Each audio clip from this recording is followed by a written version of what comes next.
Our top movies of 2024, the best of MCFC this year, and the gang succumbs to the Robert Eggers. Oh, it's time for class. Class is in session! Roll call! Bueller. I'm gonna be late for class. Bueller. Am I hallucinating here? Just what in the hell do you think you're doing? I'm late for class. You are mine now. You belong to me. Did you study for the test? No more complaining. No more Mr. Kimbley to go to the bathroom. Nothing. There is no bathroom. Hello, classmates, and welcome to Middle Class Film Class End of Year Edition. I'm your host for today, Joseph. I'm Peter. I'm Tyler. All right. We have a great show for you today. Welcome everyone on YouTube Live and otherwise, and of course, the OG classmates in podcast land, audio world. Yeah, that's right. Welcome to the end of the 2024 as we enter into 2025, quarter century. Going through a quarter century crisis. I mean, I guess. That's what I did when I turned 25. Yeah. Really? Yeah, I went through What did that look like? A midlife crisis. What did that look like? I was just freshly divorced. A lot of a lot of writs. It was post 9/11. Yeah, for me. Yep. They just hit the second tower, actually. Yeah, it was a really, really delayed second tower hit. I don't know. What Welcome back, Tyler. Thank you. I'm very happy to be back in the studio. I'm excited to hear your thoughts on Paul Blart. Oh, well, yeah, I don't have a lot of thoughts on it. Was Joseph correct in his assumption that you did watch it Saturday morning, assuming you were going to be here Saturday to record, knowing that we were recording on Sunday? Or forgetting that we were recording. Yeah. Yes, that assumption is correct. Okay, so you did watch it. Yes. Give us a grade. Definitely a D. Really? D? Okay. Yeah, it was. Jesus Christ, dude! man. What the fuck? Jesus Christ! You didn't find any discerning good from our Lord and Savior, Paul Blart. Okay, so I thought about it. The Seth Rogen Mall Cop movie came out pretty congruently with Paul Blart, and so they were kind of confused. Like, yeah, a couple of months apart from each other. Yeah, so there was a little bit of confusion. Like, oh, the Seth Rogen one is going to be just kind of as zany as the Kevin Smith one, and Continue. It's not Kevin Smith. Kevin James. It's Kevin James. Yeah, thank you. Kevin Smith did Clerk. That's okay. Continue. We don't need a whole dissertation. Both chubby white men. Yeah, well, true that. And so the other one with Seth Rogen, that one is a little bit more heady than the Paul Blart. It's definitely Mall Cop, counterculture. And the Paul Blart Mall Cop one was it was a cash grab. Did that one come out first? I think so. Yeah, I did. Yeah. Okay. And so, I mean, I think, sit your toddler in front of it. They'll have fun with, bumbling people falling over each other. Thieves. It kind of made me, it was a really introspective kind of movie too, as well, because you see all of these adults making this movie, like you see it on screen. Like, what are we doing here? Yeah. Like what is this? Like on set? Yeah. Like what is this joke we're telling right now? I thought about this. I didn't want to go too deep into Paul Blart, but here we are. I thought about this when I was listening back to the episode editing. And like it's really easy to shit on something like a Paul Blart, a character like that, or an Adam Sandler, Hubie Halloween or whatever, which I fucking loved Hubie Halloween. Mm-hmm. And it's easy to hate on it. But what we don't hate on is Jim Varney as Ernest, who's a grown-ass man entertaining children for a living. Perhaps a senior citizen. But he's a literally grown-ass man. That's the difference between... he's a character playing a dope, hurting himself and acting a fool like a clown, right? Like Kevin James is, or Adam Sandler is. But Kevin Smith, that was a joke. So the difference between that and Paul Blart is that Paul Blart feels disingenuous rather than earnest. Ernest is literally earnest. Yeah, like I mean, honest, earnest. I mean, like it feels if so. When I was watching Paul Blart, I was thinking, okay, well, everyone knows who is a part of like the film, fandom, is that they know that Adam Sandler, he makes his movies because he's so successful, like they're vacations for him. They vacation to the mall in New And Jersey. so I feel like this project was It's just an excuse to go to New Jersey. Yeah. And just to, Sorry, I hijacked your pre-pod, Joseph. You know, It's okay. I asked Tyler. I got Yeah. Tyler going down a road that is. I mean, I can't follow. Yeah. Well, I follow. Like, I spelled it out. You're going down a path I can't follow. Yeah. I was a so- child. so I you was did- in love. So you didn't It like was wrong and you knew it. wrong movie. Oh, yeah. So you didn't like it. No. No, did you get a chuckle out of it at least? I did get a chuckle. What part made you out of laugh? Where he's drunk? it. Where he's drunk. Tyler loves That when was- he sees himself on screen. That's what I do. Hey, that looks familiar. Picture of margaritas. Yeah. No, I did get a chuckle out of it because you recommended it, Joseph. That's what I was laughing at. I was like, Joseph. not the movie. It wasn't the movie. It was just like, okay. I was just like, Joseph, you son of a bee. Yeah. Well, get ready because the second one is gonna Yeah. Yeah. gonna land on it someday. Yeah, Not next week though. Yeah, I can't wait. Or not this week. By the way, chat's on fire. Who? Dallas is in the chat. Dallas. That is on Somehow. fire. Eric Holmes from Cinematics. Ryan. once. Angry Otter. Yeah, Ryan's on. Ryan popped in just to say that he didn't care, or John, Diamond J, did not care for Nosferatu. They fell asleep. Well, Ryan fell asleep. Yeah, Ryan fell asleep. And Dal says he tried with an open mind for Paul Blart and it didn't work. But Eric says he likes I did stupid too. sometimes. Yeah, I did too. Yeah. But yeah, it's great to be back in the studio. But Thanks you for described Paul having me. Blart the best way. It's like a kid's movie for adults. Yeah, pretty much. Or adult movie for kids. And it goes both ways, I think. It's a kid's movie for adults. Yeah. It's like it doesn't outright 100% feel like a kid's movie because the characters aren't children. Well, yeah, I mean, like there's alcohol involved. Like, But kids see their parents drinking. It has like a childish look at alcoholism. Yeah. If I drink this one margarita, that's it. That's it. Because he doesn't drink. Give Yeah. me the picture. Yeah. Because and neither do kids, and neither should man, I really wish I was a part of that episode. It's actually kind of like pro-cop propaganda because he wants to be a cop. they? But then he turns it down at the end because he True, comes he to his does. senses. and he's like, no, I just want to. Yeah, because a cop gets paid like 70 to 6 figures a year. It's with the then- amount of overtime they have, it's and quite a then, bit. and then the mall cop is getting And for paid little like they do. It's crazy. $45,000 a year. If that. He's really passionate about protecting that mall. I think my favorite part was that he gives the trainee an example of how to pretend like you have a gun.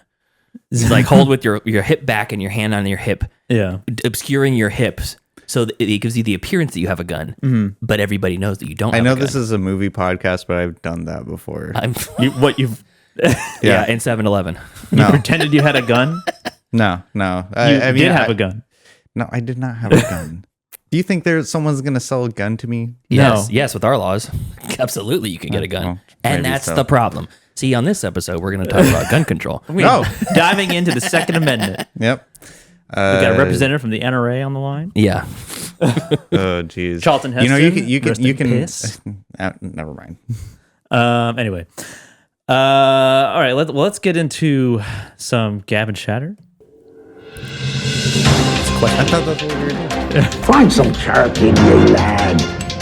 Now's the time for Gab and Chatter. Gab and Shatter movie news. This episode's a little unconventional, but it's all part of Gab and Shatter, I think. No news stories today. yeah, no news. We're going to be doing our top fives, a couple of top five lists. But we should talk about the Batman being moved to 2027. No, we're not talking about that is unfortunate. That's next year. We'll talk about that Yeah. for next Okay. year's All right. news. 2025, we'll talk about it for 2027 news. I know. Okay. And then it'll be Fucking delayed so far. God, again. it just Yeah. Well, it's only there's so much speculation. almost 3 years away. It's in October of 2027. Anyway, so we're going to be getting to those top five lists. But first, we have to talk about the vampire in the room. yes, yes. And the fact that we all saw it. Mm-hmm. We all got to see it. We're all able to see it. Yeah, The Nosferatu. much anticipated. Tyler, do you see it in a traditional theater or IMAX? I just saw it in a traditional theater. Okay, yes. so you saw it at regular. I saw it in LIMAX, and Joseph saw it in true IMAX. In IMAX. Yeah, true Although IMAX. I don't know if it was filmed for IMAX. It was not. I don't know. No. It was but- filmed for digital Dolby. Yeah, I was gonna say my theater had really good audio at the very least. It was Dolby theater. Which Yeah. is so good. I choose the IMAX theater because it's close to me. It's like the closest theater to me. Other than the Tower Theater, which I don't even know if it was NOSFERATU was playing there.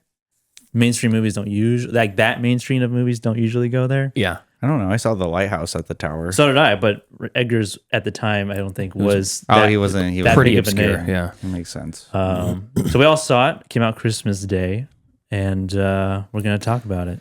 And Sweet. Eric, I know you said you're gonna go see it in an hour, so I don't know if we want to get into. I mean, I don't care. It's obviously a remake, so the spoilers and stuff. we can. I think we can talk about the broad plot points. You know, There's not too many. hey, surprise! Count Olaf dies at the end because that's how the story goes. Olaf. Yeah, Orlok. Sorry. Yeah, well, Count right. Olaf, There the isn't, like- snowman from Frozen. I mean, there isn't like any super twists or reveals or anything. About No, the not whole- really. about No, the it's plot a- or anything. I think probably the biggest part of it that's a little bit surprising is how he looks. Oh yes. That was a bit. They obscured all of it from the media, from previews and stuff, which I Yes. appreciated. Yeah. And I guess the difference in powers that he has, and the different like iterations of powers, because it was felt similar in some ways and different in other ways than the previous iterations. Well, Yeah. let's just get into grades right here. Right and in the now. get go. Yeah. I'm okay with that. All right. Go ahead. You first. A. A. Solid A. Just A. Cool. Okay. I'm like still on a movie high. It's been 2 days for you though. I know. I watched mine last night, 10 o'clock showing p.m. It was that's- like yeah. we're right coming right out of the theater. I was like, man, that was an A+ movie. Yeah. But like, if I watch it again, and I've been wanting to watch it again, actually. Yeah. So I'm like A bordering A+ right now. Okay. I'm edging to that A+. I'll give it an A+, but it's not a 5-star. It's like 4.5. There were some things about it that I some of the cracks showed for me. Like I didn't agree with a couple of the decisions in the overall filmmaking, but as a vibe piece, it's about as dark and brooding and like gothic and fucking psychologically creepy Yeah. as you can expect for a vampire movie. Yeah. That's how I felt about it. I think what I really enjoyed about this movie was Robert Eggers, like, so this is his fourth film, and what he succeeds on his films is that he moves the story forward, like at a pace that is comfortable for the audience, at least for me as an audience member. And so when I was watching this movie, there was like, I was thinking about this on the drive over to the studio, because I was thinking about NOSFERATU, because I was full of beans to talk about it. And Okay. Full of beans. yeah, Oh. He's Pinto, black, garbanzo. let's Chickpea. go with Pinto. Chickpea. Let's go with Those are- Pinto. those No, are garbanzo. Pinto. Kidney. I do like kidney beans. Maybe green, perhaps. No, not green beans. Get to it, No. Tyler. Anyway, well, we're talking about beans now. Anyways, You brought up the beans. I just said I was full of beans. Anyways, so when I was thinking about like how I could make a metaphor for this film, it's like walking a trail. So you see a bunch of cool things, maybe you see a lizard, see a cool rock, you see a cool tree, and you're like, all right, yeah, this is a good hike, this is a good trail. I'm having a great time. The weather is perfect. And then in the middle, you're like, man, how long is this hike? And then you find something cool, like once you have that thought, and then you end the hike, there's like this like really cool sunset or something, and you're like, that was a really great hike. Like, I'm gonna remember this. And that's how I felt about all Eggers movies. Okay.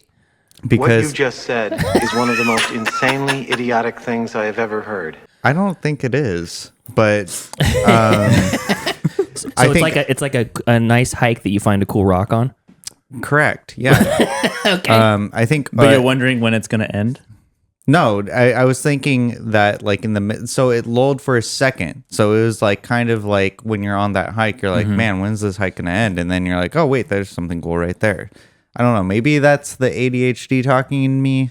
I don't know, but I thought this movie was really cool because it felt so wintry.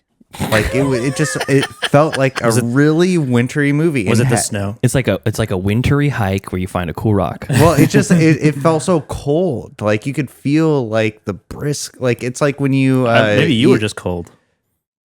Maybe Tyler didn't run his socks through the dryer long enough. He was wearing wet socks. Yeah, I think that more than it anything, was strangely sexual too. Strangely sexual, overtly sexual. It was really weird. I mean, the biggest thing for me is that there's a million iterations of this, but the two that kind of, I should say, the three that come to me as really cornerstone movies, like of like the originals, is the original. The silent one. Yeah. FWRNO. It's like 101 years ago or something. 102 years ago it was made. Yeah. And then Werner Herzog's Nosferatu the Vampire, 1979. And then you have... wasn't there a 70s one? And then there's... that's 79. Oh. That's Werner Herzog. And then you have Francis Ford Coppola's Bram Stoker's Dracula, which I think Bram Stoker's Dracula is quite different. You have some of the story plots, but it's more broad and it's more like a retelling from Bram Stoker's. I don't... Those are the three really different vibe movies. It's like... The original silent one, the Count is just a creep. He's very creepy, but not overtly like threatening. Yeah, it's more silly, goofy, creepy. Yeah, he's like and then in Werner Herzog's, it's Klaus Kinski, and he's legitimately scary. Yeah, but the movie is just it's limited, I think, by the rough nature of like how filmmaking was in that era, and also the way that Werner shoots stuff. It's pretty rough and pretty gritty, but not like polished. And this had a lot of style and a lot of like really great attention to detail in Eggers' version. And then you have Francis Ford Coppola's, which I fucking love, and it's just like bonkers. It's bananas. It's over the top. The outfits are crazy. The accents are crazy. Keanu Reeves stinks. Yeah. But they all have different vibes to it, and I think Eggers pulled a little from each one. The soundtrack from this version, the new version, feels almost exactly like Werner's version. Yeah. The soundtrack is like this long, brooding sort of cello and viola score or oboe or whatever that is. That's that long throughout the entire thing. Mm-hmm. I didn't really notice the score too much in this one. Only in certain parts of the movie did I actually like hear a score. It's more like undertones than actual music. Yeah. Just like vibing tonal stuff. Because when it actually starts playing music, it's like a moment in the movie that is a little bit more impactful than just overall. Yeah. Well, it was more than anything, what I appreciated about this that I didn't like about the original silent one was, like Tyler said, the pacing of the film. It puts you forward, one foot in front of the other. You're constantly getting to the point because you know what's going to happen. Yeah. You've seen the story a million times. Starts here, he goes off to the castle, and putting all the more like visual aspects of it, like when he stops at the gypsy area, the Romani. That was, I think that was a great little small section. Yes. And then once he actually gets to the castle, I actually felt his fear. Yeah. Instead of, in some previous iterations, it's like, ooh, that's a spooky castle, and ooh, it's well lit and all this stuff. And you're like, he's walking through literal darkness. Yep. Yeah. And you're watching the screen like, oh, what the fuck? Where is he? And it keeps cutting back to his face, and he gets more and more moist, imposing, more and more frightened, and he feels like his life is going to end at any moment. Mm-hmm. And you can see tears welling up in his eyes, and it's like Nicholas Hoult killed it in that scene. Yeah, he did.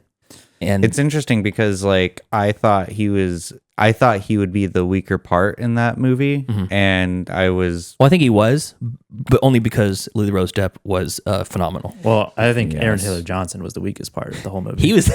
He was fun, but at a little. He had one good moment of really great acting. Which one? At the funeral. At the funeral. Yeah. Oh, yeah. I think that was. And when he goes back. Yeah, I think that was the point of him, was that he's unfeeling, unflinching. He's a capitalist that has no... He reminded me of like the cowboy from Bram Stoker Dracula. Yeah. Did you guys laugh at any part in the film? Yeah. Did I laugh? Defoe. Yeah. Couple parts with Defoe. Like- Defoe, yeah. Because I disturbed some audience His members. extremely long pipe. She will rave all night. Then let her rave.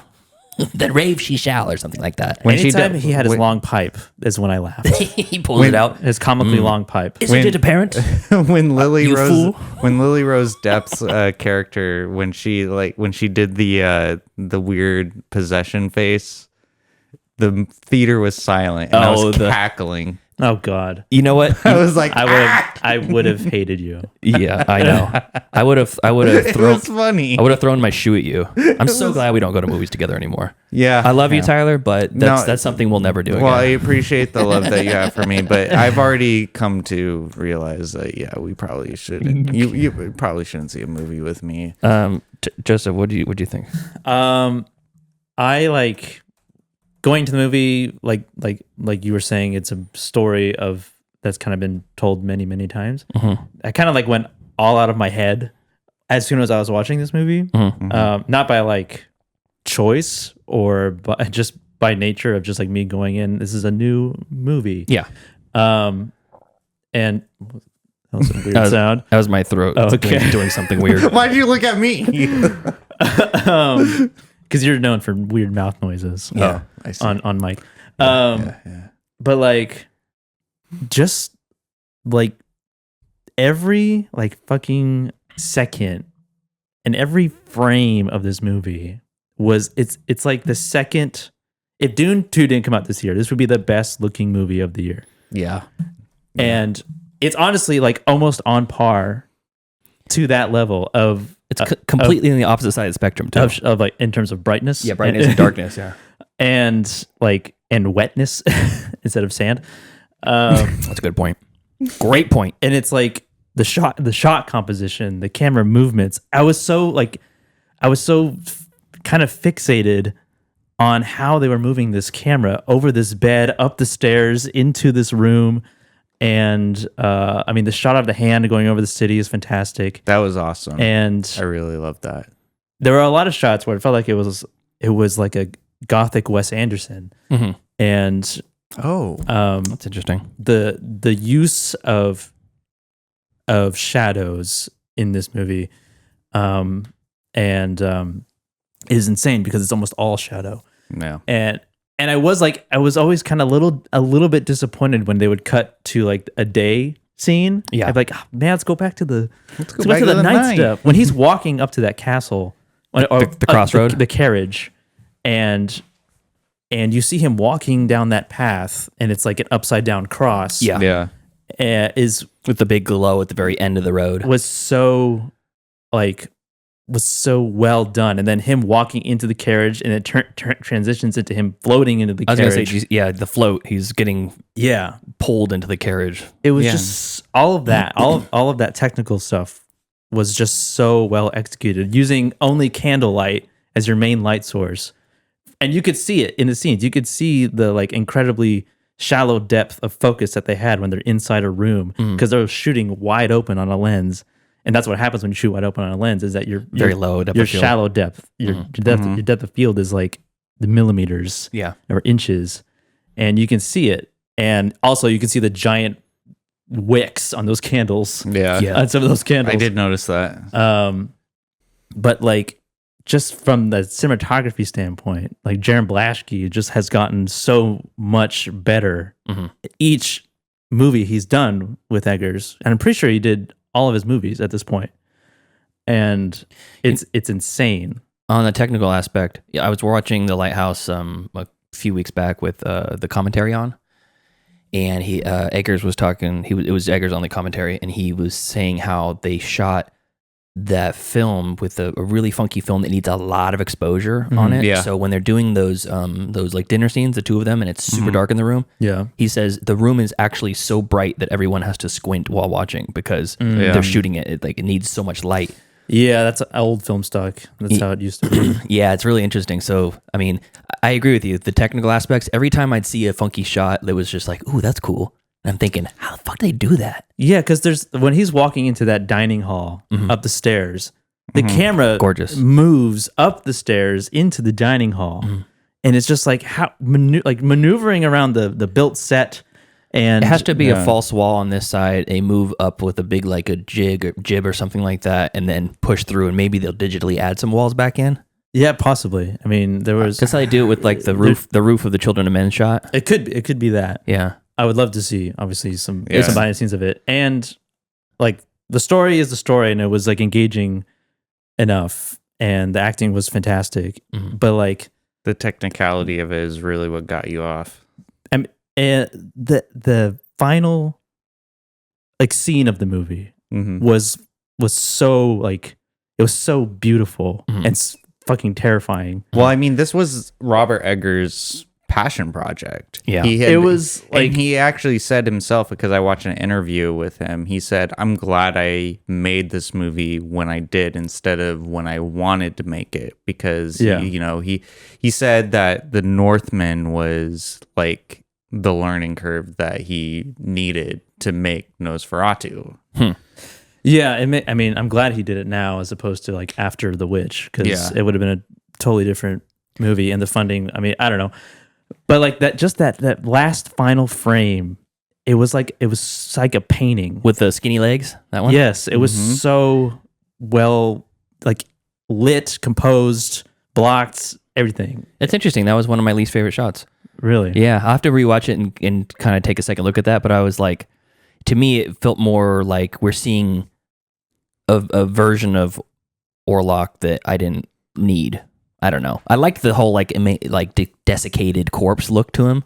Yes, and he looked more like a true corpse. I felt like he was more like a very strong zombie than a vampire. I mean, Eggers has talked about this a lot in interviews, and like obviously going into the actual like lore of vampires and like getting away from the tropes, how it turned into biting the neck and then burning away in the sun. It made sense the way he did it at the end, because I was like, is he gonna burn away like 30 Days of Night or something? Yeah, that's what I was thinking. But no, it's more of like an internal death that you see, and then the eyes it was so well done. And then he's talked about in interviews as well as like the explanation of why vampires don't or can't go in the sunlight. It's not because like they're allergic to the sun. It's more like they're not. The sunrise is too pure for them to be out in it. Yeah. And then the stake through the heart is not necessarily a stake through the heart that kills them. It's more like a stake to pin them to the ground. Yeah. I see. Okay. And there's a lot more to it, obviously, but that was just what I gathered. I think what I really liked about this iteration of Nosferatu as well is that the main antagonist is very imposing on the story. He's fucking terrifying. He's actually creepy. He's actual threat too. Like he's physically imposing. He has mind control over almost everybody he comes into contact with. He brings the plague to a town. Yeah. Which was a really central feature of the Werner Herzog version. Yeah. But it's like even when he's coming up into the mountain, he starts losing his mind. The madness is taking him before he's even in the presence of Orlok. Yeah. Which is great. I really like also, that. Also, he hangs dong. That scene scared the fuck out of me. It did me too. It scared the fuck out of me. Jumped the shit out of me. I think that was what we were missing in a lot of vampire media that has been given to us over the past 2 decades, is that vampires have been portrayed as like the seductive, something you want to be. I wish I could be a vampire. I was thinking I was thinking that too. This movie really solidified. No, this is not a good thing. This is not a great thing. Yeah. And Brianna always says that she's like, if vampirism was real, I would get bit in a heartbeat. She's like romanticizes it. She loves it, and she's more or less a vampire already. She's allergic to garlic. She stays up. She basically is awake more during the twilight hours than she is during the daylight. Very pale skin, all this stuff, right? Anemic, but it after she didn't watch it with me, she didn't go to the theater. But after she watches this, I'm curious to see how she takes it, because that whole sort of like sexualized, romanticized Interview with the Vampire style vampire, or even romantic Bram Stoker style, like Gary Oldman, he's a monster, but he's also charming like a man about town sometimes. Yeah. So About town. there is no. I was waiting for him to change forms. Yeah. Orlok to kind of turn into the suave sort of whatever and like heal himself with all the blood sucking. Yeah. But no, he was just like Just a monster. He was basically dry humping the body and sucking the blood out. Decomposing. Oh God, the sound effect of him drinking that blood is so unsettling. Yeah. Also, Civil War and Nosferatu both tie for sound design of the year. Yeah. Oh, yeah. I would agree. I didn't enjoy Civil War, but the sound design really gets you into the screen. Yeah, there's just I didn't expect the mustache, Oh yeah. but I feel like it makes sense. I love that He's an old Romanian. I was gonna say I love that they made him look more Slavic. Yeah. He's not a British Gary Oldman or whatever. Or he's just an old, just a tall fuck. Just the freaking voice like gets in big-ass your old ears though Romanian too. dude, yeah. He would be like, Bill Skarsgård. "You do this." Bill Skarsgård absolutely was lost in that. Oh my god, yeah. Colin Farrell in The Penguin and Bill Skarsgård in Orlok. You can't really, other than the eyes, really, you can't really see that he's there. I mean, really he's in good. darkness a lot of the time, but even in that opening sequence where you see him for that flash frame, Yeah.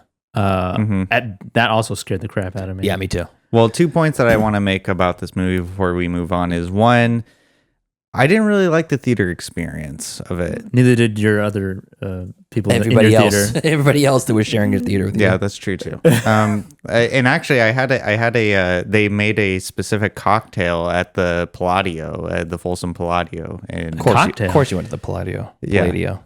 and In Folsom? Eldorado Hill? yeah, Eldorado Hills, they Folsom, they right had the on the Count. border. They had the Count Orlok cocktail. I had it, and I was What was drinking. It was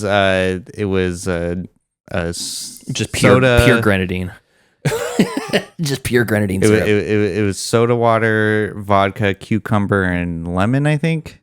I don't know. It was just a regular cocktail, but I drank it every time Warlock came on the screen. I was like, He had a drink. he had 20 of them. I did not have 20. I drank a whole one. No, that was- every time he came on the screen. That was a freaking $16 cocktail. I did not have 20 of them. $16. Look at the man of the people over here. Seeing a $25 seat, $16 You say, drinks. wait, so So I didn't like the theater experience because I felt like this movie needs to be like viewed in a very, for as myself, small a screen as possible. Yeah. for like a small screen On a with phone. headphones on, not a phone, On a with headphones iPod on, Nano. like just in a very isolated. I feel like this movie is a very great viewing for like an isolated experience. I loved the big open theater. I watched it in Dolby, so the sound was percussive. Honestly, like seeing in IMAX, like it may be overkill, but like the sound. Oh yeah, The sound was great. The The sound sound was was great. Like just there was 2 or 3 moments where I'm like, okay, this is a lot. But my the sound point, is a lot. my point being is like this movie feels like a very good movie to watch alone. Okay. Like okay, alone. alone. We need to And move then- on to something else, but I have one small thing before because we got a lot of other rankings to do and streaming picks. I sent a picture to the group chat. What? Yeah, it's this? that's the face that Lily Rose Depp makes when she's possessed. Oh yeah. I'm the leprechaun. I'm the leprechaun. Oh, I get a pot of gold. Wayne's World. Great, As soon as I great saw stuff. her, it was like that or Yeah. Terry Gilliam. Terry Gilliam or one of the Monty Python guys who plays Patsy the horse in Holy Grail. He always has that. His jaws jutted out forward like that, like a big underbite. Yeah. And it was, as soon as she did that, I was like, okay, that's kind of goofy. My other point, last point, and then I'll be done. Okay. Is Lily Rose Depp? Do not say anything creepy about right now. Why? Every time we watch a movie with a woman is topless, you start creeping out. We I lose do? all of our female followers. You're like, Florence Pugh. She was hot, dude. I do. No. Yes, you do. So please keep it above level. I said this was. I said to my mom after the movie. I said to her, you know, she's a hot woman. I'm just kidding. No, I think this is about to have the hardest boner right now. Get to it. This movie is going to. She proved her acting chops. This was a trial run for her, and she proved herself, and I believe that she's going to have greater projects in the future. Yeah. I really do. Her, Nicholas Holt, everybody. Killed it. Everyone was just so goddamn good. Willem Dafoe. Yeah. He's got a future ahead of him. I think he's got what it takes. Willem Dafoe was actually the weakest part of that movie. Wrong-o. Aaron Taylor Johnson was. Yeah. But yeah, it was. I mean, I can't recommend it enough. It's so fucking good. Yeah. I mean, I am a Eggers fanboy. I'm wearing my The Witch shirt right now. So Yeah, it's hard. I'm like, is there anything that I didn't like about it? Is there anything I didn't like about it? It wasn't longer. yeah. I want it to be longer. It was the exact. But it felt appropriate. Yeah. It felt like it started and finished where it needed to. That's what I tell myself. very, very good. It was the appropriate amount of time. Yeah. Okay. Any longer it would have just been extra. Yeah, just showing off at that point. Yeah. All right. What are we making a movie over here? Or what? All right. Let's get into some top fives. Yeah, top fives. We have no jingle for it. Top fives. 2024 top. What do you think the top 25 movies? 2024 top 5 movies. 2024 are. Very good. Very good. I Professional. did it. Why do you have to use my drop? Because I don't have one. Yeah. Who wants to go first? Tyler? Let's just list them all at once per person. I think it'll probably take 5, 5, 5, 4, 4. Tyler, do your top 5. Top 5 new movies of 2024. Ranked from 5 to 1. Oh, from 5 to 1. Yes. I know this is a novel concept. Jeez. I mean, just any movie or And that you watched and liked. Oh, what? Really? Jesus. Top 5 movies. I thought we were talking about 2024. That's what we're talking about. No, yeah, 2024. Your top 5 2024 movies. All right, well, let me That came out in 2024. Well, let me get my list up. Okay, I'm going to say number 5, Tetris. Oh, wow. Okay. Tetris, I really enjoyed that movie. It tried to be like The Social Network, and it was a little bit of a ripoff. That's a 2023 movie, by the way. I thought you said any movie of 2024 movies. I know, 2024. but I asked for the clarification. Does it have to be any movie, or does it have to be 2024? We said We said 2024. The new movies that came out this year that you watched this year. Oh, bitch. Okay, well, Just give us whatever you got since you're not prepared. We talked about this for like 10 minutes before the show started. I didn't really watch a lot of 2024 Well, movies. just rank the ones you did watch. All right, Tetris, number 5. No, not I'll allow it. that came out in 2024. He only has 3, Joseph. Okay. Yeah, I do. Okay, what's the next one? Okay. Number 4. Next, Number 4. Number 4, Killers of the Flower Moon. That didn't come out this year. All right. I'm making... We're going to let him do his own list because he only has 3 movies he watched this year. Okay. Spaceman came out this year.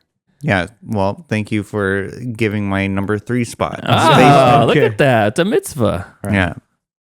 Spaceman was really good. I like the idea. I mean, everyone knows that I love a society ruled by spiders.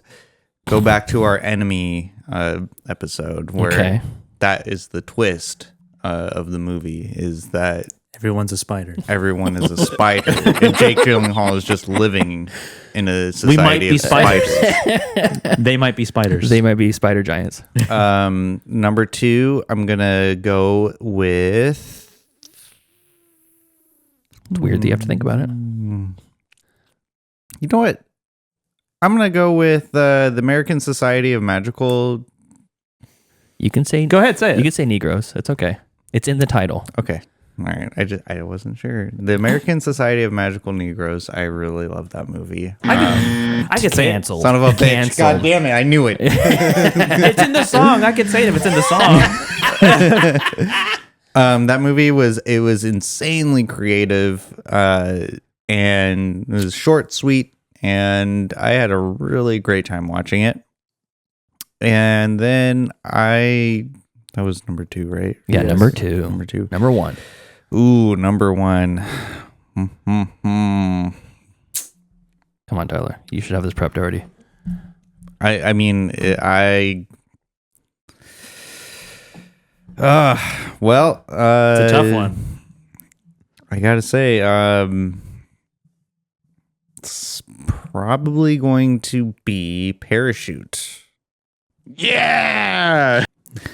And I know that seems like I'm just pulling it out of my ass, but no, Parachute is a really great movie. Oh, well, actually, you know what? No, Tyler's- Nosferatu would probably be the number one. Yeah, well, but that's not, Of Tyler's movies of 2024, his 5 favorites are none from this year. Actually, Yeah. one, American Society for Magical Negroes. Parachute? Yeah, that was a movie that Angie made him watch. Okay, so no Nosferatu. All right, Joseph. What's 2023. No, that what's your is- top 5, Joseph? No, that's not true. Okay. That's all right. You're done. You're done. You're done. You got your time. All right. All right. Well, this was kind of it's kind of a tough year, TBH. I haven't seen every single. I haven't watched The Substance yet, or other movies.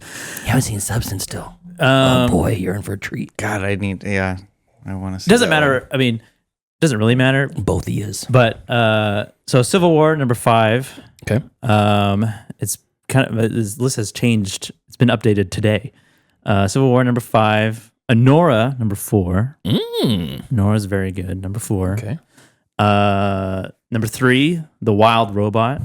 Oh, okay. The Wild Robot was fantastic. Okay. Animated movie, wonderful. Number 2, Nosferatu. All right. Number 2? Nosferatus. Yes, it doesn't matter what other movie came out, because Dune Part 2 came out this year. it's the with the bullet. Every other movie would have been below that. So Dune Part 2, number 1, best movie of the year in my opinion.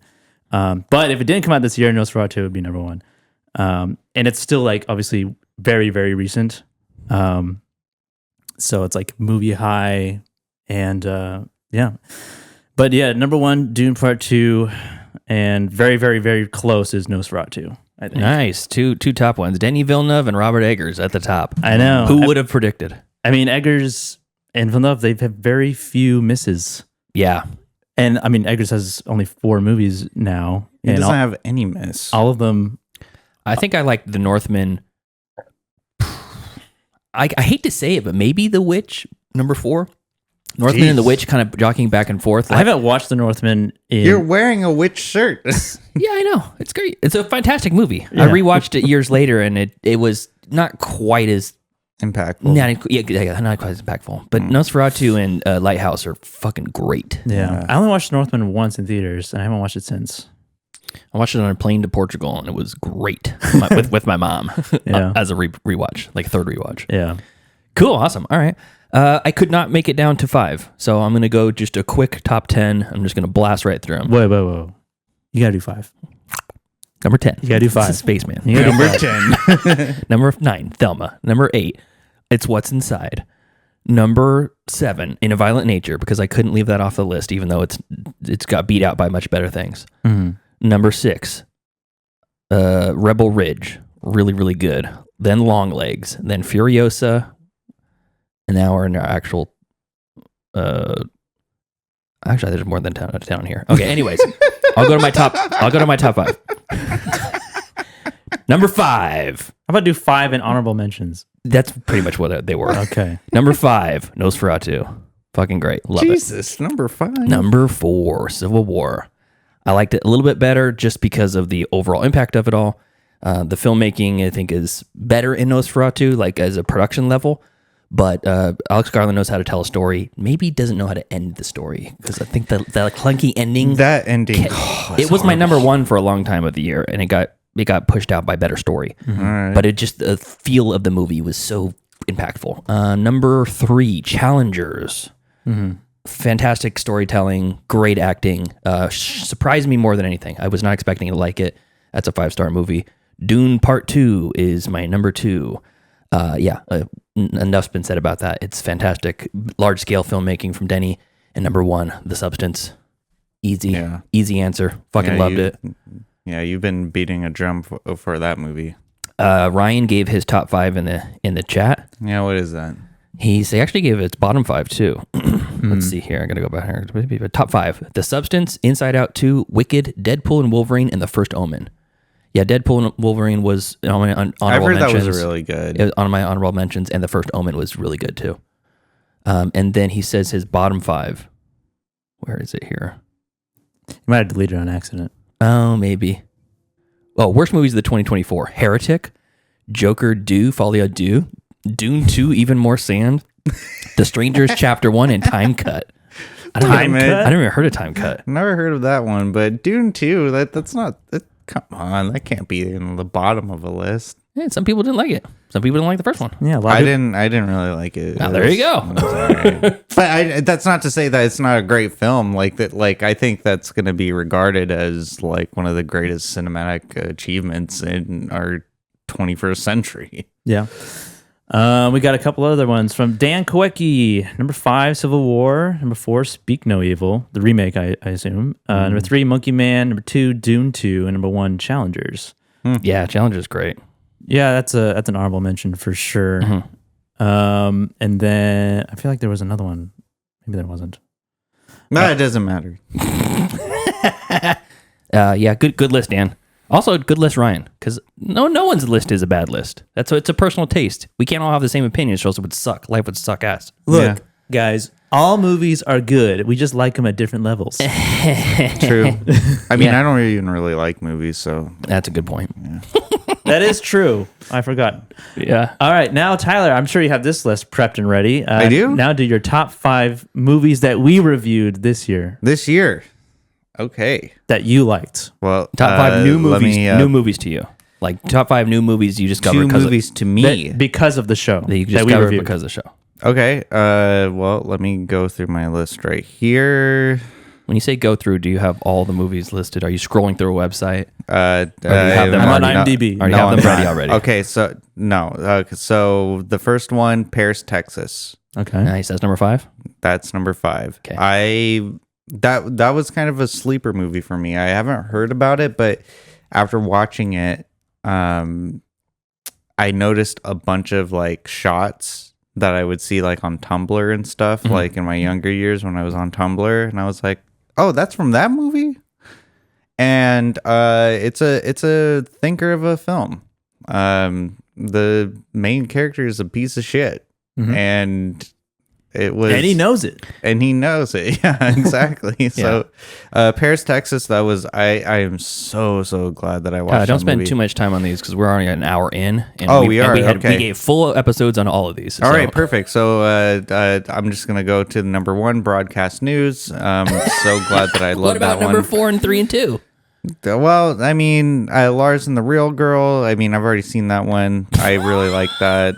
I mean, I don't know. Like every movie that we review, I enjoy. Great list. Great that's not list. true. So- Great list. Yeah, that's not true at all. That is absolutely true. But maybe it's because I have a bias because I like reviewing movies with you. When did I guys. sent this message out yesterday, right? Yeah. I meant to send it out earlier, so I guess That's fine. I- That's 24 hours to prep. Well, This is what you get. Yeah. It's okay, Tyler. It's on brand. I'm okay. I'm okay with it. Okay. What about you? What yeah. about you, Joe? Forgot about Paris, Texas, but that's definitely one that I liked a lot, and I'm happy that I have watched it because of the show. Number 5, Tiptoes. I'm just kidding. Please, God. That fucking So glad we movie. watched that though. My life post Tiptoes is I so know. much better. Number 5, Lahane. Thank Ooh. you to me for bringing Oh, Love, that Lies, and Bleeding. That was going to be my other one. to that movie. Lahane, a French classic movie. City of God, another gritty, hectic Brazilian movie.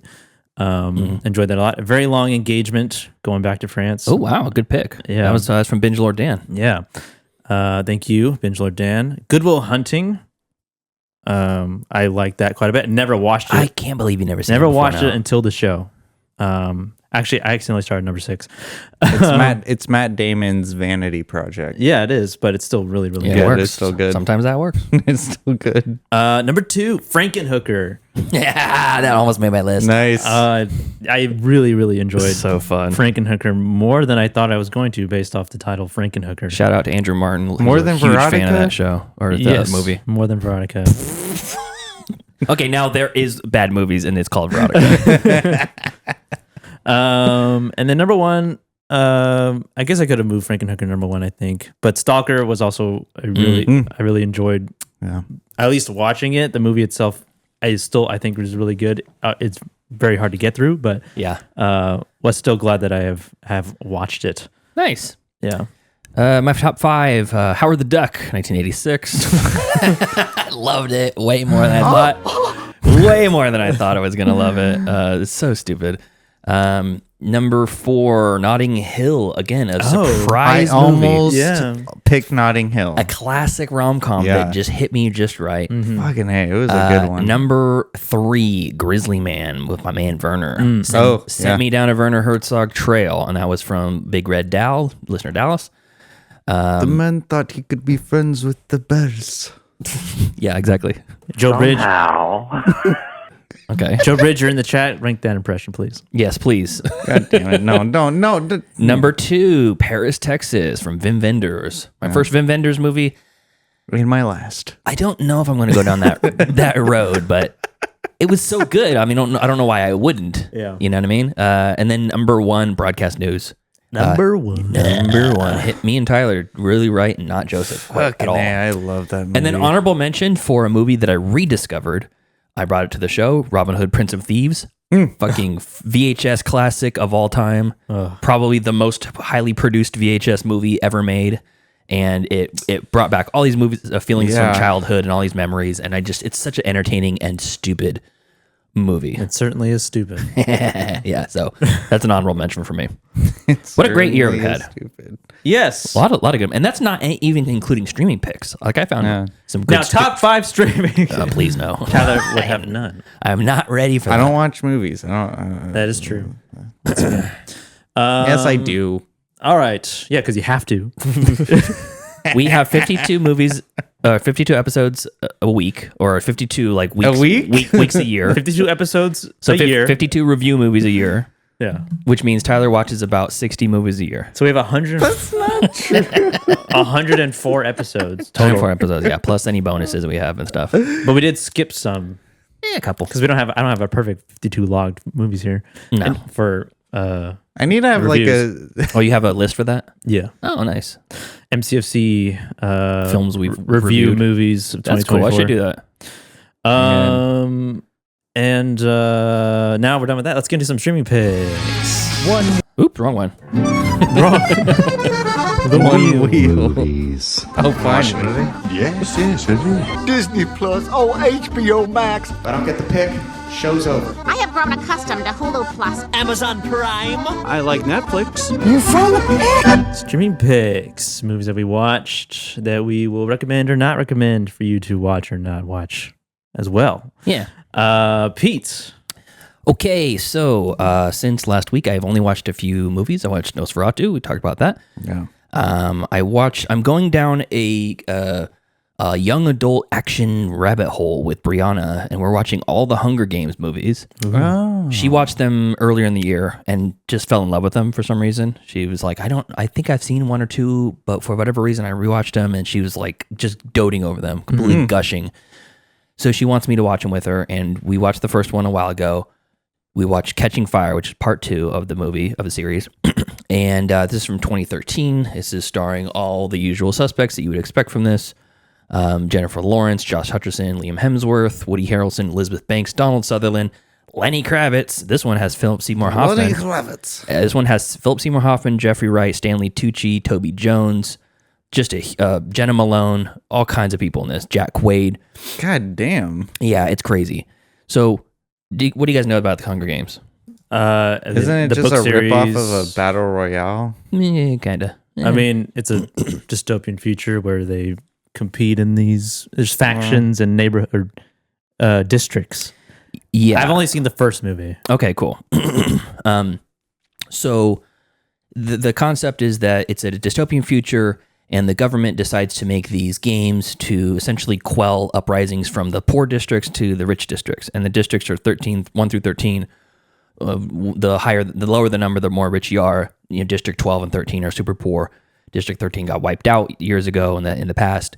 And every year they choose one child from each district. A child. One male, one female.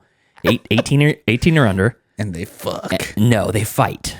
Oh, they fight. They fight, yeah. They put, let's say there's 12 districts, that's 24 kids, and they put him on a basically like a simulated outdoor dome sort of thing, like a hollow sphere sort of thing. Okay. And they go in and they all have different skills. Like Katniss is the main character. It's Jennifer Lawrence's character, and she's Her name is Katniss. Katniss. Yeah. Katniss. Okay. Oh, they all have dumb names too. I'll give you. PETA. Here's their names: Katniss Everdeen, PETA Malark, PETA. Gail Hawthorne, PETA. Haymitch Abernathy, I like Gail. Effie Trinket, Effie. Trinket. President Coriolanus Snow, Cinna, Plutarch Heavensby, BT, How are you supposed to remember Caesar these Flickerman, names?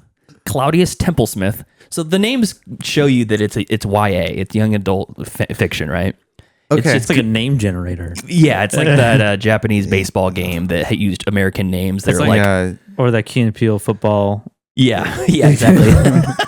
So, but anyways, she's a archer, and in the first movie, her and PETA he's the other guy from her district. They go, and instead of, and you got to kill everybody. It's like they go out there and it's fight to the death. Even the same person from your faction? Mm-hmm. Is the last person standing, because normally it's like someone else from a different district is going to kill your partner or whatever, and you may not even know that person. You probably do. What's stopping from an uprising is my question. That's the story. That's the plot.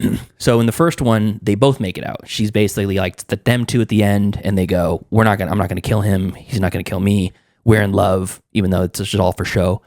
And it's like a reality show too, because there's cameras watching all these characters, and as they're prepping for the Hunger Games, they get to know the characters, and people are betting on the characters. And then if they like you, they can send you in-game assistance. Like it could send you like flint, so you can start a fire, and a little like drone comes in and drops off food for you or another weapon or something. Okay, all right. It's it's pretty interesting, and all said and done. And the quality of the movies themselves are good. Yeah, they look good. They're good. So it's high quality, kind of like light fare entertainment with a little bit more interesting story than just like Maze Runner. I watched one of those. Oh, and it's like, I don't give a fuck. Yeah. Or the Divergent series? Yeah, who cares? These are pretty good though. And so for the second one, now it's PETA and Katniss, and they're like celebrities. PETA and Katniss, they're celebrities. And they're like, okay, well, how does the story go from here? Like the winners, they can't go in again. So, they're going to pick new for the next year. They're going to pick new people. And then Katniss is just a side character or something now. Mm-hmm. So in this one, the government comes up with some bullshit like 1900s law they used to have back in the day called the quartering or something like that. And they're like, oh, we're doing an all-star game this time. All the winners that are still alive from the old years, the years we've been doing the Hunger Games. All-star game. They're all going in, and it's going to be Hunger Games all-stars. Yeah. And now one winner again. So all the winners that have been celebrities for these last 10, 15, 20 years, some of them, because in the first one, it's all kids fighting. Yeah. 18 and under. In this one, it's like Jeffrey Wright's in it. A bunch of like older people who won 20 years ago, and they've just been celebrities since then, like living the fat life because they are now in the capital district or whatever. So now you have all these kids and adults, and they're all fighting each other. Okay. And it really, more than that. How many movies There's are like in 5 the or 6, There's I think. 5 or 6. One of just them? came out recently. Like Yeah, it's last a year. prequel. Yeah. Yeah. Song of Songbirds and Snakes or something like that. Songbirds and Snakes. So, anyways, this is more about the uprising and the start of the uprising. So it's like she becomes a folk hero accidentally, and she Like has Joan of Arc. kind of More like Martin Luther King. Jennifer Lawrence is the Martin Luther King of our generation. It's been said many times. Katniss Everdeen is a metaphor for the Selma Bridge. Yeah. So the thing I liked about this movie is that I didn't know where the story was going, and I didn't know the kind of machinations of like the behind the scenes, and you get to see more of that. Okay. So I'm curious to see where the movie's going to go from here, because this was really good. This is just the first one? This is number 2. Oh, so okay. this is streaming on AMC Plus. We have the digital download of all of these, so Brianna just put it on from her library. But I'll probably be watching the next one next week, number 3. We'll report back on that. But that was really good. I recommend the series so far. I watched The Holdovers on Christmas Day. Nice. Rewatch. Great movie from last year, 2023. Pretty universally loved, except for Matt Stillman doesn't like it. And I respect Matt's taste. So he gave him Paul Blart 3 stars. I gotta go with Matt on that one. But The Holdovers is, I think, just a good curmudgeon to happy feel movie for the Christmas season. The main character, actor boy, I can't remember his name. Let's see what his name is. Dominic or something. Dominic Sessa. Yeah. He plays Angus, and him and Paul Giamatti are like the leads of the show, and then of course Divine Joy.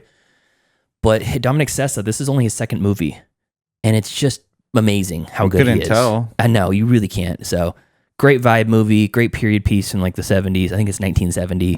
A lot of details from the movie that I didn't catch on the first watch that was just great. A really great Christmas Day watch. So that is streaming on, let's see where that is streaming. Prime Video. Amazon Prime. And then lastly, I watched Heretic, A24 horror movie starring Chloe West.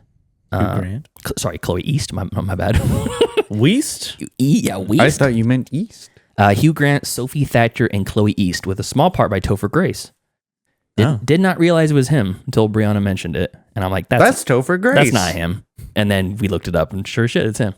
So he looks different now. This is basically a story of two young LDS missionaries, girls who go to a house to proselytize to Hugh Grant's character, and he comes in and essentially starts questioning them about their religion and about religion in general, and with the one true faith, and and it's a game of cat and mouse. It's a, what's his twist? Why is he doing this?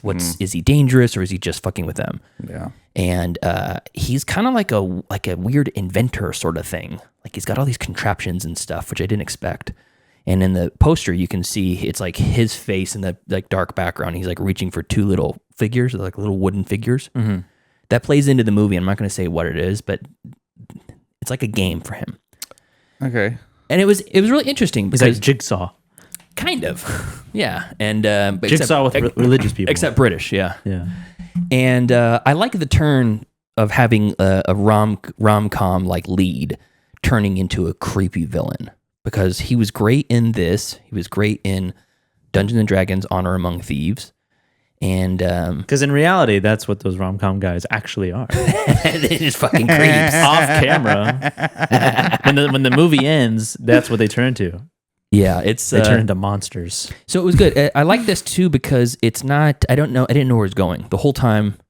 If you watch enough movies, you kind of get the here it goes here, and I can see maybe this twist or that twist, and you get to the end, and you kind of expect this and that. I really had no idea at all which direction it was going, and it ended up being a little more simpler than I was expecting. Me and Brianna both guessed what our guesses were.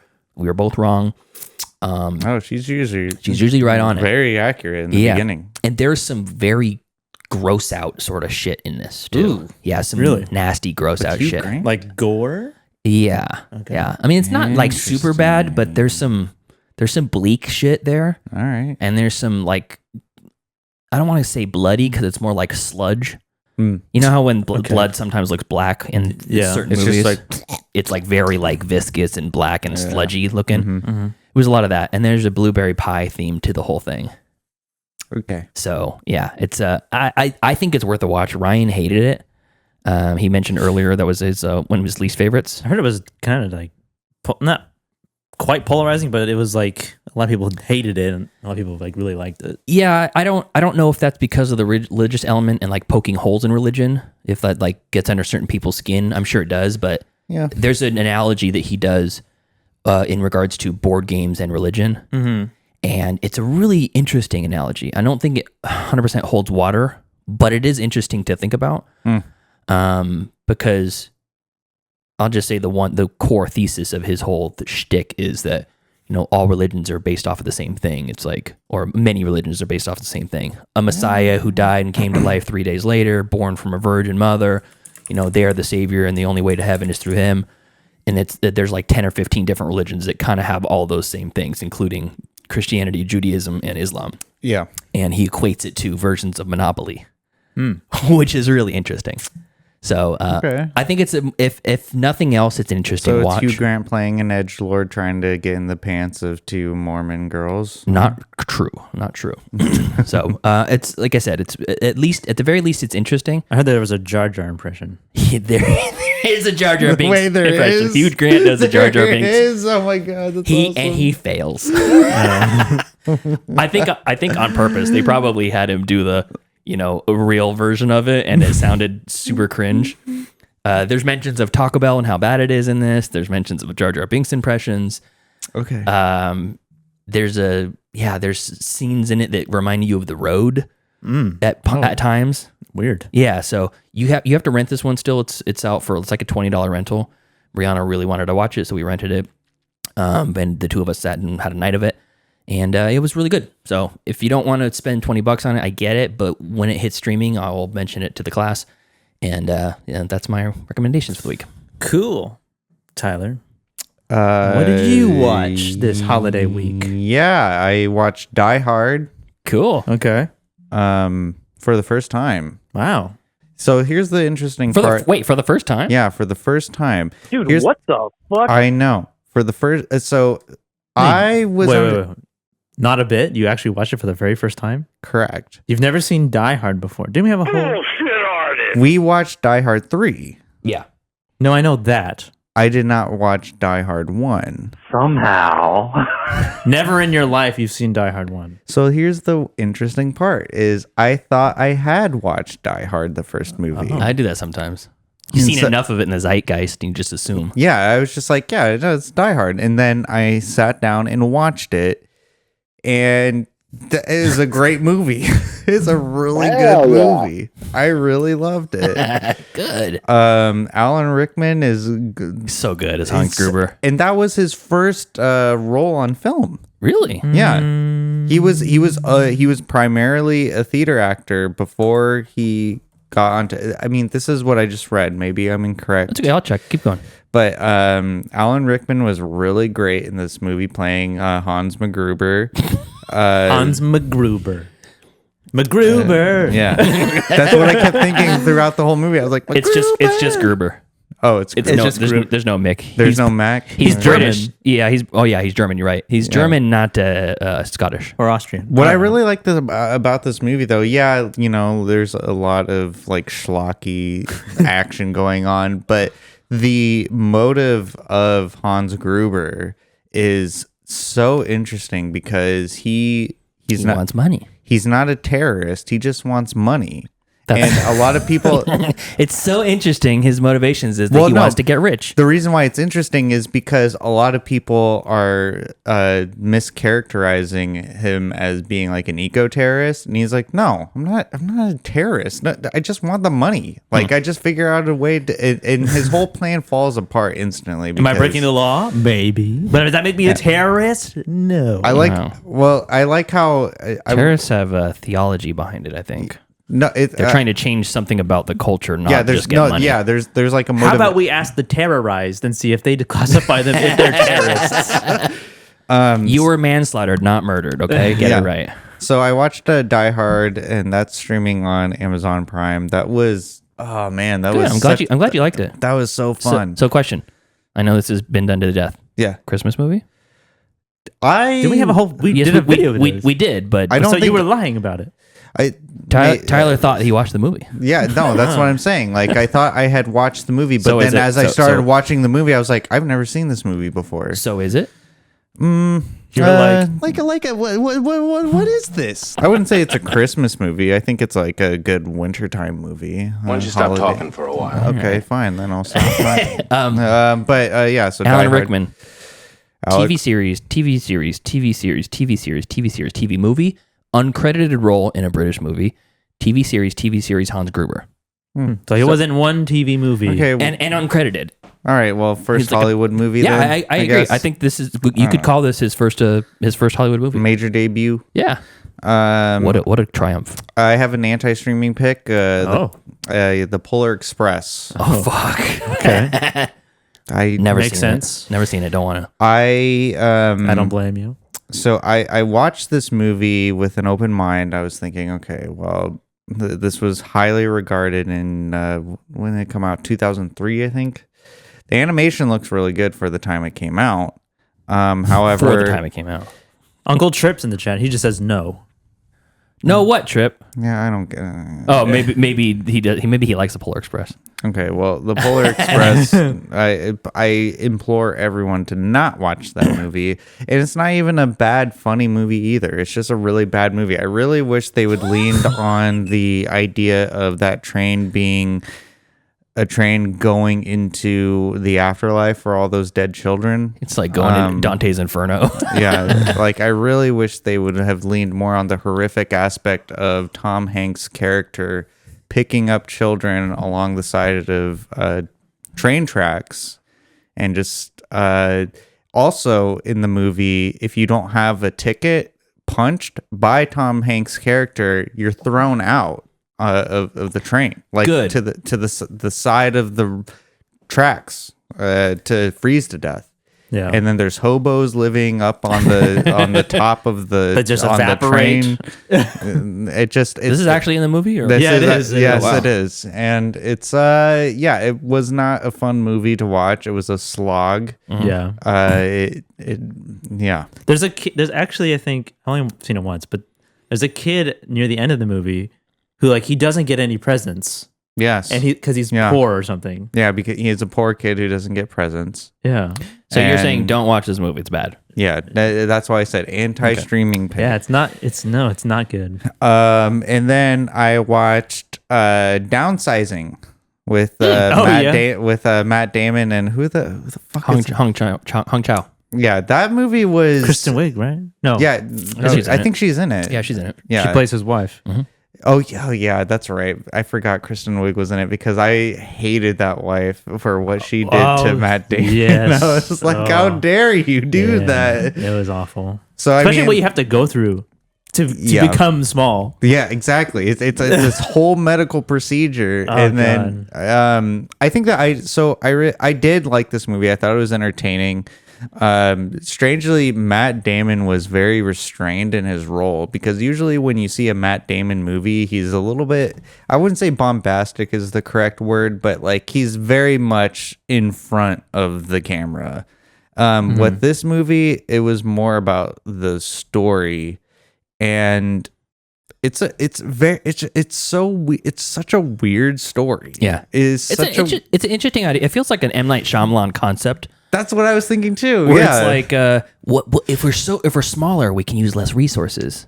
And I mean, it makes it makes sense. Yeah. It makes sense. But then a mouse is like a predator, apex predator at that point. Well, I mean, it goes back to Honey, I Shrunk the Kids. Like, it's the same concept. The ant is terrifying. Like the spiders and stuff. I mean, like that's a tale. Look how as big old. the cookies are. I mean, that's a tale as old as time in One like, gold cinema. coin can last you the rest of your life.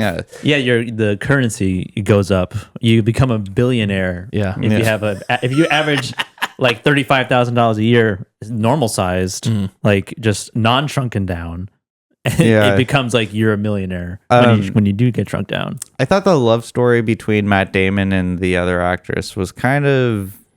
It was a little weird, disjointed. Like it That was Hong Chow, right? Yeah. Yeah, I think that I think their relationship in the beginning like felt very natural, because she was, I don't even know why there was like a social hierarchy when they were all small, like, but I guess that tracks with how human behavior is. I think that when it got romantic, it didn't make sense to me, but like the relationship that they had in the beginning of him being a chiropractor, and she's like, oh, I'm not going to do the accent, but oh, you're a doctor. Go ahead.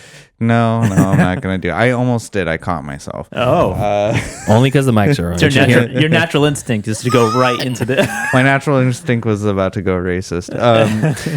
And so like it was funny that because she knew him as a chiropractor, that he was a medical doctor. And then it was a fun movie. I think it went a little bit too long.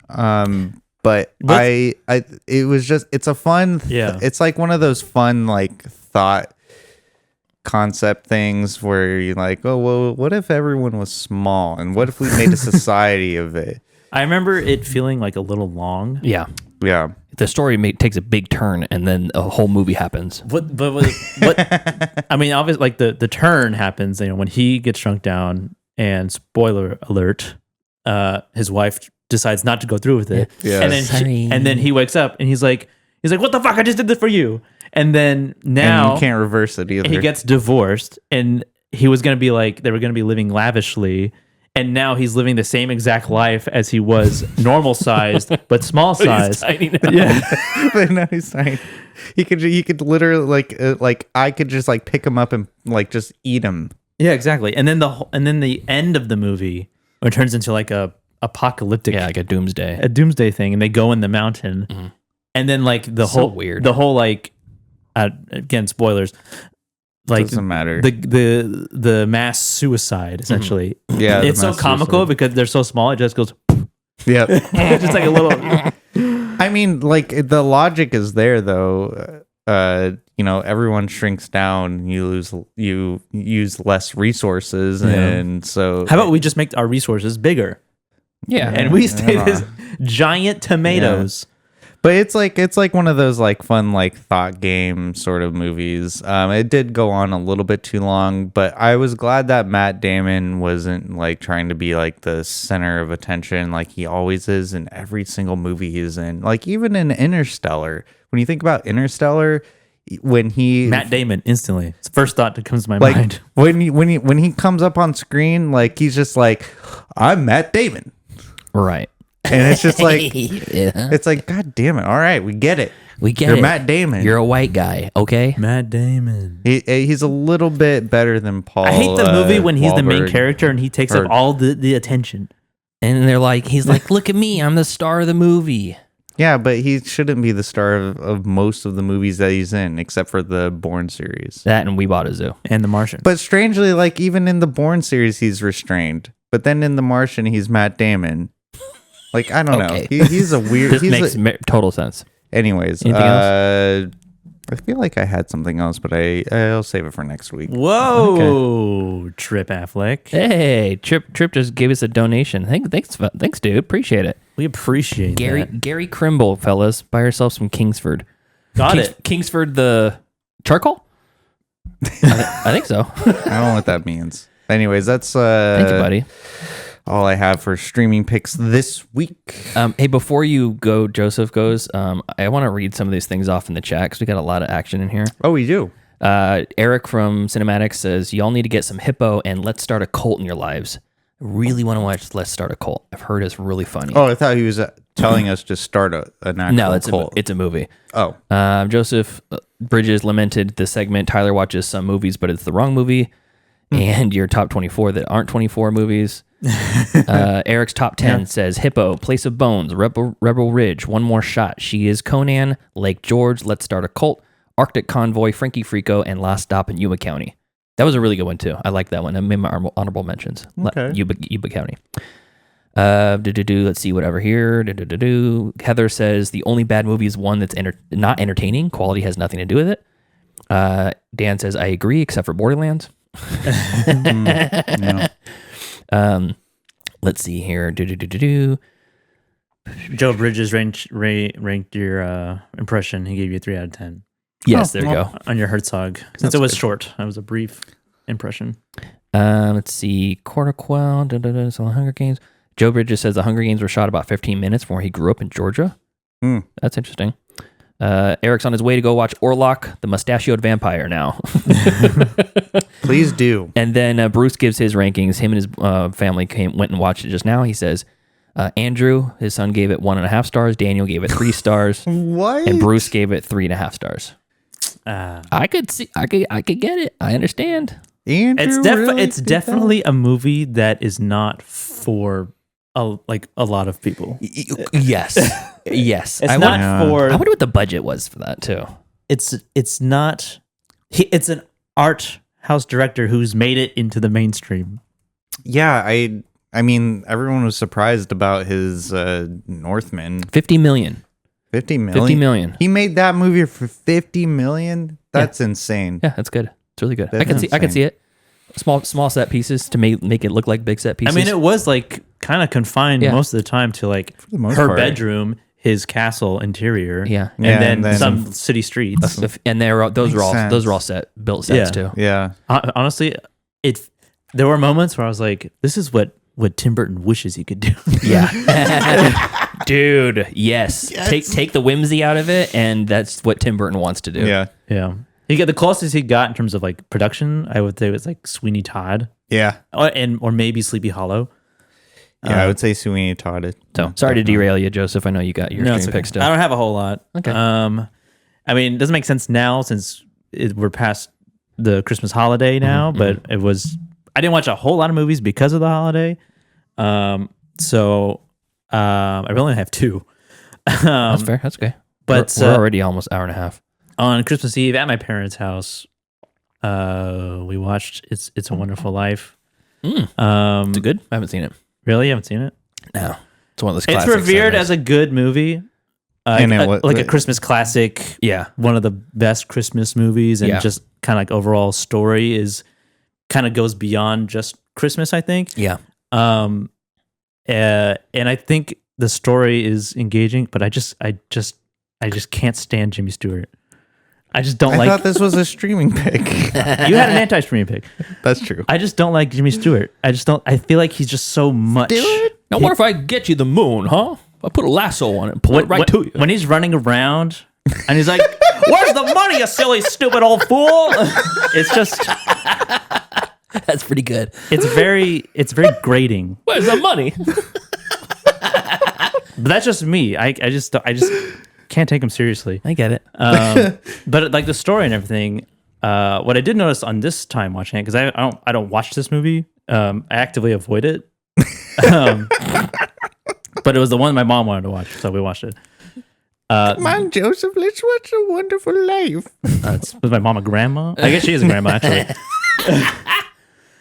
She's not 80 years old, though. The cinematography in this movie is really, really good. It's like there's a lot of shots with him and his future wife, I think. They're like walking together, and it's like it's a set, obviously, and you can see the moon in the background and everything. But it's like it's lit so well. Yeah. And the shadows are so well placed. And there's like throughout the movie, there's a lot of really great like silhouette type shots. It's really good from a visual standpoint, but I just can't connect. I can't get past Jimmy Stewart. I think it's funny when they make him like a college kid, but he's 45. They just put a striped sweater on him with the letter of his college. Yeah. I'm off to college. I don't know where that's streaming. That's such a... Here I go. I'm going off to college, Mary.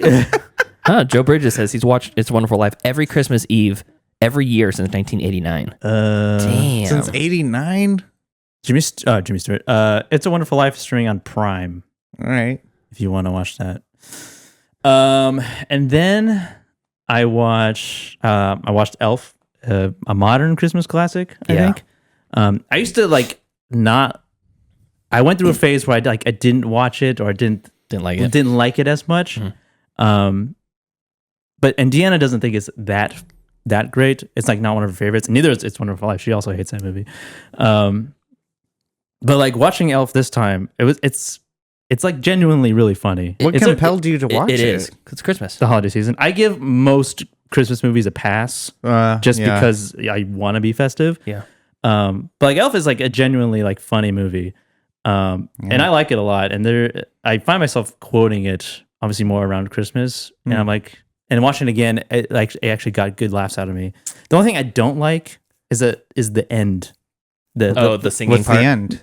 Like when, I guess as soon as like Santa comes to town. Oh, that's Ed Asner. Yeah. That's when Ed Asner's Santa? Yeah. That's when it kind of falls off for me. I could probably turn it off at that point because I don't really care about the ending that much. I care about that good 2/3 of it. Yeah.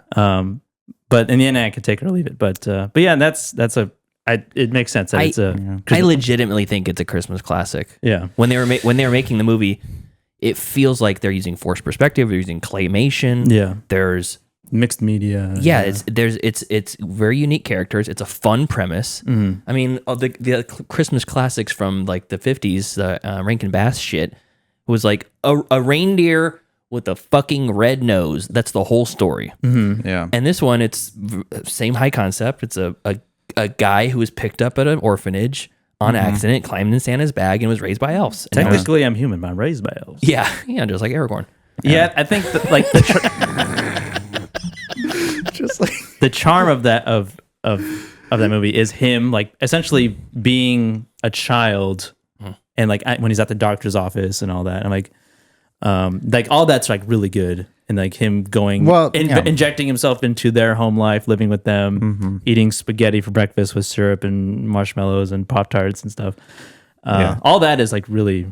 I mean, that's what really I eat good. almost every morning. The fact that he can etch a sketch super fast is fun. Yeah, collect snowballs at insane speed, decorate an entire department store. In one night. And Peter Billingsley is one of the elves, which is great. Ralphie from Christmas Story. I think what I really like about like the high concept sort of Christmas stories, like from like the 50s and Elf now, is that it's really terrifying. It's a really horrific sort of idea of this child being raised. Like, not only does Santa not give a damn that a human child is being raised by these elves. He's indifferent to it. He doesn't care. It's Santa. Oh, because he's a demigod. But, well, yeah, because he knows when you're sleeping and he knows when you're awake. And so you think he already knew there was a child. He was thinking to himself. Nah, he was drunk off milk and cookies. Yeah, probably as well. So Santa, is he omnipotent? Or omniscient? He's omnipotent. Never mind. Yeah, move on. But Santa is basically the devil. My favorite thing about this movie is maybe not my favorite thing, but it's in the pantheon of greatest movie costume outerwears of all time, because the green long jacket that Will Ferrell wears at the end when he's running around with Jovi, what a great coat that is. Oh yeah. That coat, the cable knit sweater from End of There Will Be Blood, and Kyle Gallner's green cardigan from the Passenger are those three. If I could ever get any hands on any movie prop outerwear, it'd be those three. Yeah. What's great about the making of Elf 2 is when he's in the city, they're just following Will Ferrell around in the city. Yeah. Like, it's not like extras. He's interacting with real people. He's in the city. He almost gets punched a couple times. Yeah. Yeah. And then So my favorite part of that movie is Zooey Deschanel. I mean, Of course. Yes, of course. Zooey. Why don't you just pronounce her name right, huh? That's her name. That's how Tyler respects the women that he loves, by misnaming them. I don't hug them. He dead names them. Yeah, I don't hug them. I don't pronounce her name right. Yeah. Yeah, I got a lot to work on. Well, cool, good. 2 Christmas movies. Yes. And then NOSFERATU. Yeah, we were talking about that. I think we can all agree. You know what? I don't understand. I'm just so disappointed that the Perky family wasn't hot on it. The Perky. They can have their own opinions. They are children. Yeah, there's 2 of them are children. Well, and Bruce gave it 3.5 stars. I expected more from Andrew. Oh, okay. You hear that, Andrew? You listen to the show, yeah, don't you? He was on the show one time. He was. Right. Yeah. He was. The greatest guest spot we ever had. Anything else? No, that is it. Oh, I wanted to mention really quick, though, before I know it. We have a whole nother episode to do after this. Wrap up your thought. Okay, so Jack Fitzpatrick, he does a YouTube series on Dexter shows and whatnot, and he did Original Sin. I watched the first episode, Jack. No. You don't like it? You didn't like it? Did he like it? He was keen on it. Oh, okay. So was Brianna. I'm not. Brianna liked it too. I just wanted to mention, Jack, I'm sorry. I love you. I appreciate you. Yeah, and go watch Let's Crash This Parade YouTube channel. Yes. Great stuff. But no, Original Sin. Ain't it? All right. Well, thank you to our cool ass yard dudes over on Patreon. That's Javier, Heather, Michael, Steven, and Chris. And thank you to everybody in the chat who made this a great end of the year episode. We have, I think, one of our biggest chat experiences. Everyone's sharing their top 5s and bottom 5s. Yeah. Disparaging me. Yeah. Trip donated to us so we can get some coal for our stockings. Yeah. I really appreciate it. But if you don't want to support us on the Patreon, you can do what the listeners in the chat are doing and the viewers. Just go to the YouTube channel and watch us there. That is a way you can support the show without having to spend $1 of your own money. Until next time. Thank you for joining us as we gab and chatter, talk about our top fives and Nosferatu. Follow us later on in the week or later today if you're on the live stream as we review, what was it? The Hunt. The Hunt from 2012 with Matt Mikkelsen. Follow us on Facebook, facebook.com/MCFC podcast, and send us an email, mcfcpodcast@gmail.com. And follow us on Instagram at Middle Class Film Class and leave us a voicemail. We've been a little dry on the voicemails. That number is 209-283-1716. And follow us on Twitter at Podcast MCFC and on TikTok at Middle Class Film Class. All right, see ya. See ya. See ya. It was the appropriate amount of time, okay? Class dismissed. I gotta get out of here. The bell doesn't dismiss you. I dismiss you. You're free to go. See you next week. See you later. See you later. That's a wrap. Great show.